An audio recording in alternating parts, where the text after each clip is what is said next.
Hello, everyone, and welcome aboard the Starship Arborea.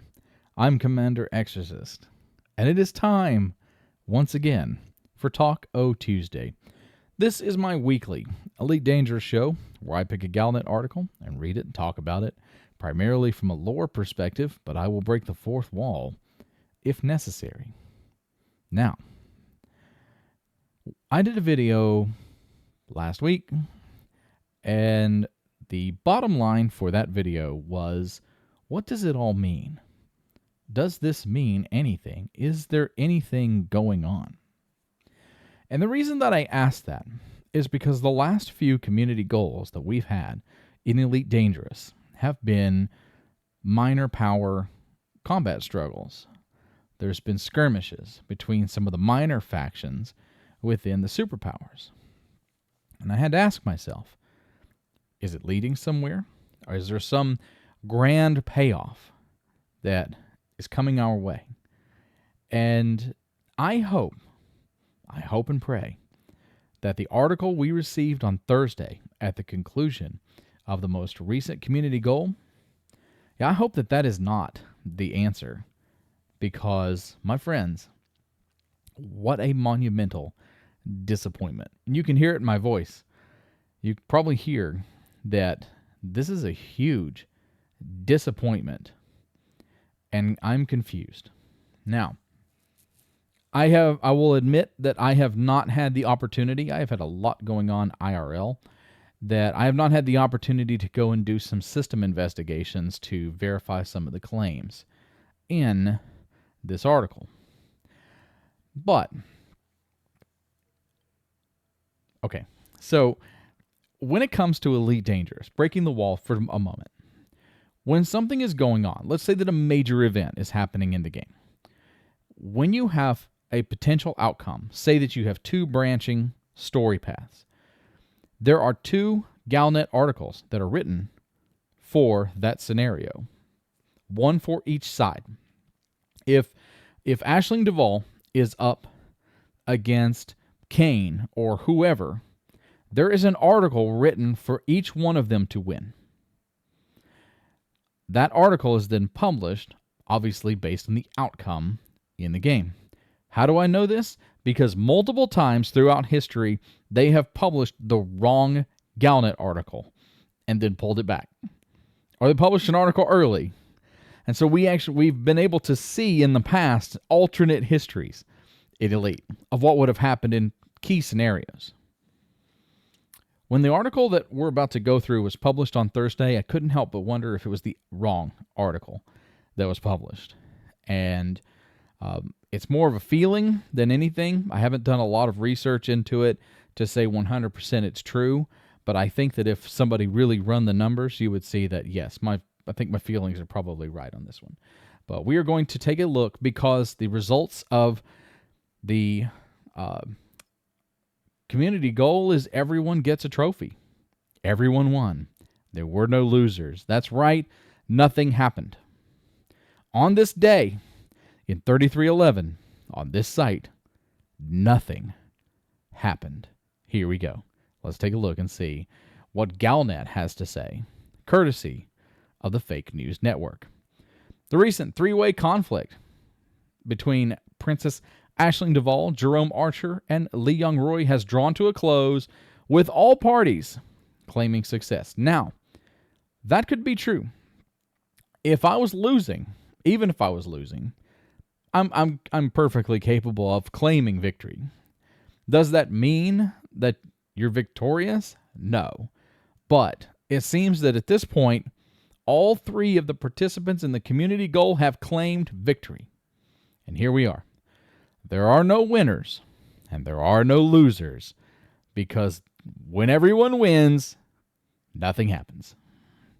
The campaign began with Federal and Sirius aligned forces launching operations into Princess Aisling's territory around the good lord, people, the Daikolkandi system. Citing concerns over instability following her prolonged absence from domestic affairs. We had talked about that before, so this is really just a recap.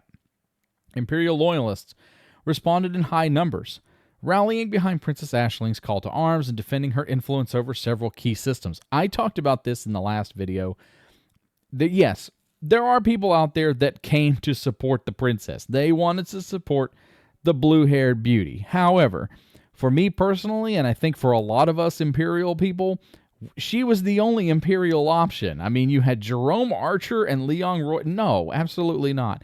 You can support Archer, or you can support Sirius. Seriously, hell no. I'm going to support the Empire every opportunity that I get. And so, yeah, that's one of the reasons that she was dominating. Okay? This is the frustrating part about this. The contributions for Aisling Duval were monumental. And there were 13,000 commanders that participated in this community goal. That's a lot. And then all of a sudden, she goes from dominating to being balanced, getting a trophy like everybody else, winning with everyone else. You can see where my frustration comes with this. Even when somebody shared this article with me and said, "Hey, Exorcist, we got a new Galnet article," and it's meh. And I started reading it, and this one I actually did read because I was concerned with what they were saying, and I was like, yeah, this is terrible. Who wrote this?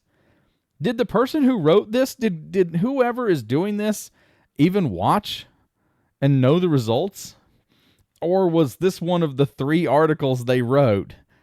And they're like, you know what? Instead of writing 3 articles, we're just going to write 1 article where everyone wins and we don't have to put any effort into it. Yes, I'm being critical.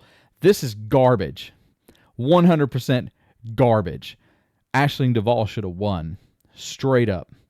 Should have won this community goal. And not because I'm a princess loyalist, you guys know that.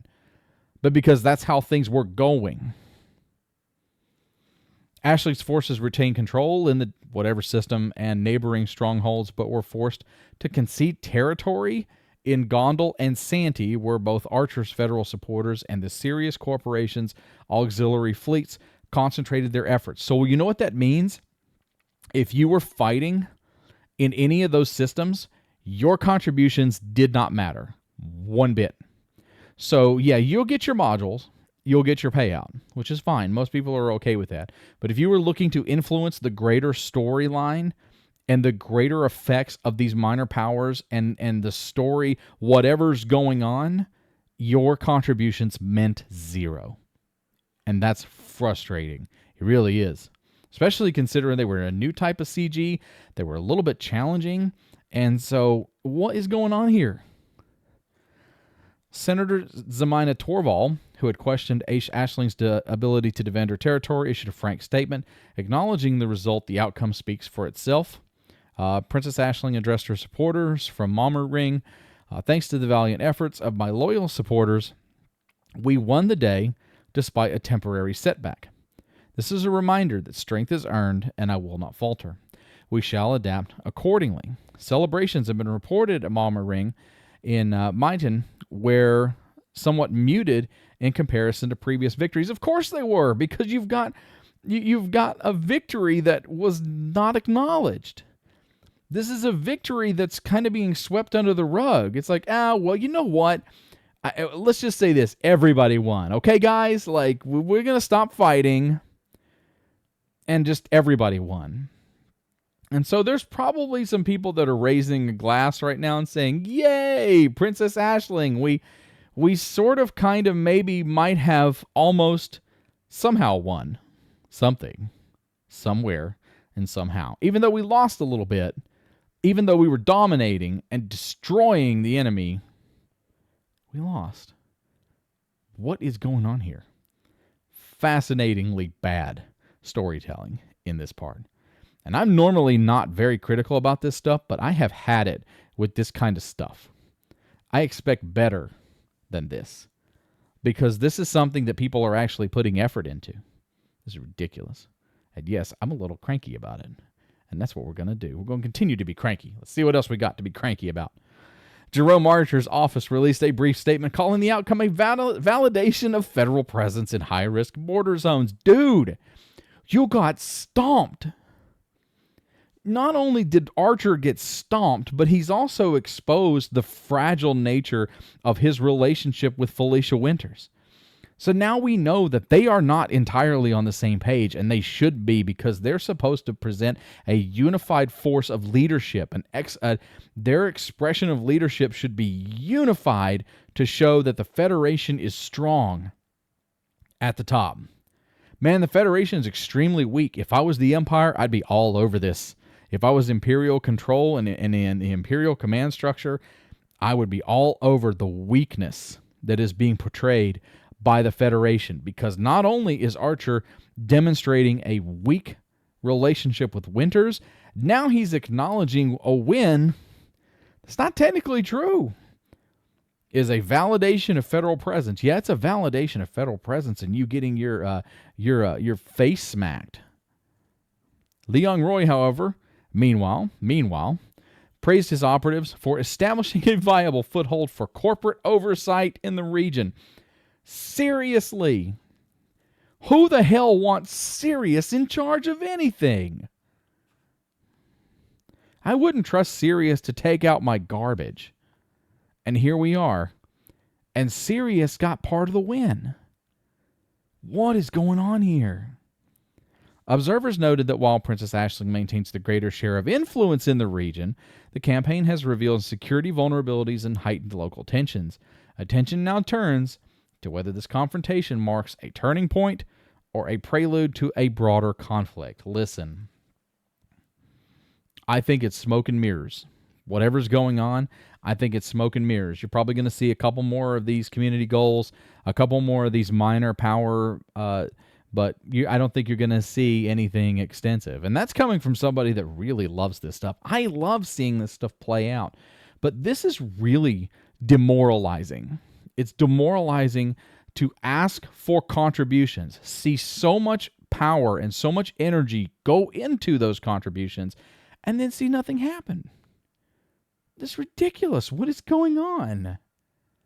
So anyway, yeah, super disappointing result to the community goal. Everyone got their modules and their money and everything, and they've moved on to other things. And there's already a new community goal happening right now to support the release of the Panther Clipper Mark II. So if you're interested, go out there and check that out. But I had to say something, and I could have done that one. I was thinking about doing that one for this episode, but I had to talk about this because this has really bothered me.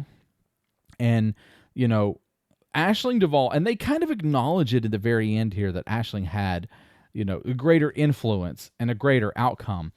But it's so demoralizing and insulting to have so much energy go into something like this and basically say nothing happened. Oh, guys, you know, it's almost like they changed their mind. And like, you know what, we're going to give a little bit here and a little bit there. You know, we've decided that it's not good for one team to lose, so everyone gets a trophy. That is absolutely garbage. And people who think like that should never be allowed to be in charge of anything in their entire lives. I said what I said. Hey, everybody, these are the Disciples. If you would like to support the work that I do on this channel, like this video, subscribe to the channel, make sure notifications are turned on so that you don't miss any of my Elite Dangerous content. Also, go to commanderexorcist.tv/support to pledge your support today. Become a Patreon member. You get access to early videos and other cool stuff. I try to make it worth it as much as possible. And that's going to be it, everybody. It's really just me giving you kind of an angry rant today. You know, I started this show a few years ago as kind of a parody of like the talking head pop culture YouTubers that go out and they talk and sometimes they can get really animated. Sometimes it's really annoying. But at this point, I'm legitimately upset. Break the fourth wall on this one.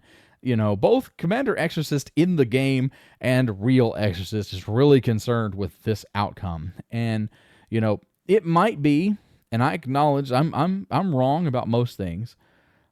It may be that I just kind of put too much stock in what I was hearing and what I thought was going on when it comes to the Imperial outcome here. But this seems really scummy. It really does. It's like the powers that be just said, you know what, guys? Everyone gets a trophy. Let me explain something to you guys. If everyone gets a trophy, I don't want one. You guys take care, fly safe, and I'll see you out there.